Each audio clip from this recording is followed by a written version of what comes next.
And today, in this meeting, Sushma is not with us. And BJP informed that Pradhan Mantri Modi ji has clearly honored Sushma ji with the name of this building, Venu, Sushma Swaraj Bhavan. Therefore, for me, particularly, and personally, it is a matter of emotion and sentiment. I want to honor Sushma ji and I want to respect her for her very important discussion with me last time. Excellencies, ladies and gentlemen, friends from media, I feel privileged to address this august gathering of intellectual, distinguished luminaries and friends of Nepal. I express my sincere gratitude to the founding of Public Awareness and Policy for hosting this event. I commend the work that the Foundation has done in advancing the knowledge and facilitating discourse on the contemporary issues of common concern. Nepal-India relations are founded on the age-old connection of history, socio-cultural tradition, and people-to-people contact. Our two countries share a history of harmonious coexistence. Our relations are rooted in antiquity. The relations are deep and diverse, underpinned by mutual respect, cordiality, and friendship. We are connected by geography as well as history, by language as well as literature, by our common tradition as well as religions, and by land as well as rivers. Not just history but also destiny has bound us together. As friendly neighbors, our two countries have been aware of each other's concern and each other's sensitivities. Nepal has not allowed its land to be used against the interests of our neighbors and it expects similar assurance from India. Mutual trust and respect for each other's sensitivities have helped us to clear some misunderstanding in the past. Nepal-India relations are multifaceted and go beyond the formal relation involving two governments. People-to-people contact, open borders, and immense goodwill are unique strengths of our relation. Our interactions today cover a wide spectrum and scope from culture to commerce, from transportation to tourism, and from education to energy. Exchange of high-level visits and frequent interaction have further strengthened the age-old, time-tested and multidimensional ties between our two countries. I fondly recall my visit to India in 2008 and 2016 as Prime Minister of Nepal and also in other capacities on several other occasions. I was deeply moved by the generous hospitality and warmth every time I visited this great country. I endeavored to enrich the substance and widen the scope of cooperation with India during my tenure. My commitment has always remained strong to strengthen friendship and cooperation with our friendly neighbor. There have been two high-level visits between our two countries in a matter of less than 2 months. The present coalition government of Nepal, headed by Prime Minister Sher Bahadur Deoga, has attached great importance to its relation with India. We as a coalition partner are of the view that our two countries should work together to fully harness the development potential in order to uplift the living standard of our people who deserve a dignified life. The official visit of Prime Minister Deoga to India in April and subsequent official visit of Prime Minister of India Shri Narendra Modi ji to Lumbini on May 16 have generated a new momentum in our relations. These exchanges have added new dynamism in our relations. In his address in Lumbini on the occasion of Buddha Jayanti celebration on 16th of May, Prime Minister of India Modi ji highlighted that the friendship between the people of Nepal and India are unshakable like the Himalayas. As we mark this year, the 75th anniversary of the formalization of the bilateral relation between Nepal and India, this new dynamism speaks of huge potential to take our relation to newer heights. From this juncture, we can confidently look forward to the next 75 years and beyond for ever stronger and greater cooperation in several sectors including energy, tourism, culture, commerce and connectivity. Ladies and gentlemen, Nepal and India are endowed with resources both natural and human. This abundance of resources need to be transformed into the abundance of wealth. For Nepal, India remains the most important trade partner.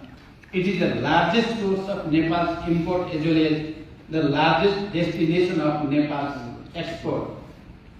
The volume of our bilateral trade has been increasing. However, Nepal's trade deficit with India continues to widen at an alarming rate for the size of our economy.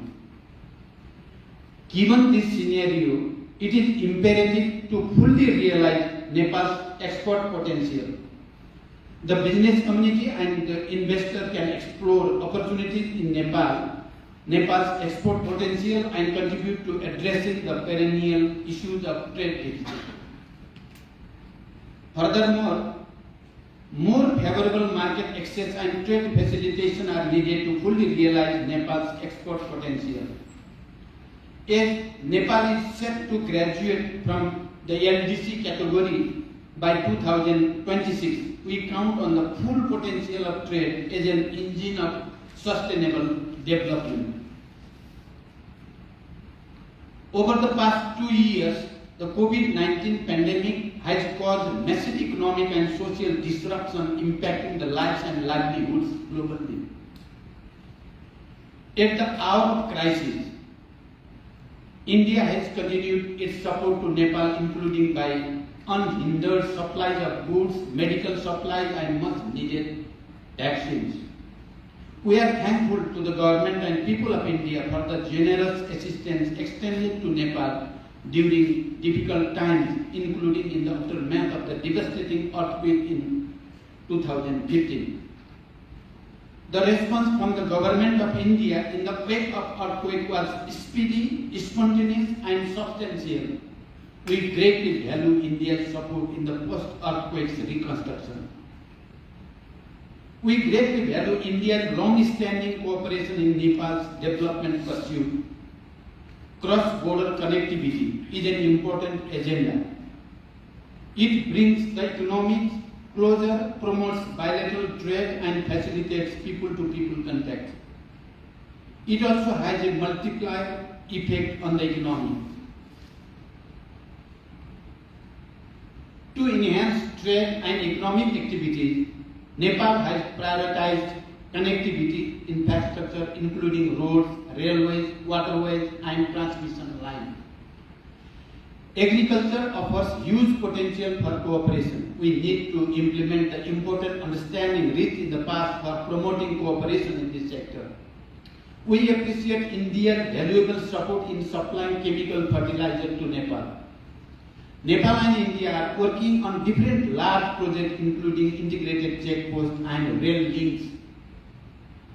Railway link with India is being scaled up.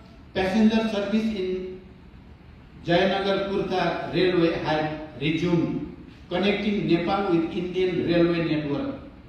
We are expecting India's favorable response to our request for additional air entry points as we expand the network of international and regional airports in Nepal. Additional projects are in the pipeline. While there is enough room for upgradation, lack of infrastructure is no more a constraining factor in scaling up our commerce, connectivity and cooperation. As a home of natural heritage and religious sites, Nepal warmly welcomes Indian tourists. Be it for nature, culture, or for adventure, we expect an increased flow of Indian visitors in the days ahead. Ramayana circuit, Buddhist circuit, Shiva circuit, and other religious sites including Pashupatinath, Muktinath, suddenly represent our civilizational bonds and potential for scaling up religious tourism. Ladies and gentlemen, while the world is grappling with climate change, cooperation between Nepal and India at bilateral as well as global level systems are also global goods. Unfortunately, climate change has disproportionately impacted Nepal not only by gradual melting of the vast ice reserve in high Himalayas, but also affecting the lives and livelihood of millions of people downstream. Nepal holds an immense potential in hydropower generation. As an economic powerhouse, India has a growing demand for electricity. Bilateral cooperation in the power sector will therefore deliver mutual gains. Nepal's hydropower is an answer to issues of the energy security as well as green growth. Nepal-India joint vision statement on power sector cooperation was issued during the visit of Prime Minister of Nepal to India on 2 April 2022. Based on it, a long-term approach in joint development of hydropower and seamless power trade will further unleash economic potential between Nepal and India. Cross-border transmission infrastructure is being strengthened with new and upgraded transmission lines. The potential for power trading between two countries is ever growing. The quantum of hydropower export from Nepal to India has increased over 360 megawatts, and we look forward to fostering this export on a long-term basis. Based on joint vision, we can further explore power trading on a regional basis including the BPIN framework. Nepal is eager to welcome more investment from Indian investors and developers in hydropower. In addition, we have prioritized some of the most potential sectors for investment such as agriculture, infrastructure, connectivity, tourism, export-oriented industries which can help in India in economic, social, scientific and other frontiers in recent years have been remarkable. India's development has been truly spectacular and inspiring. The people of Nepal had stood by India during its struggle. Nepal had provided moral as well as material support. Today, they are standing by the people of India in their quest for development.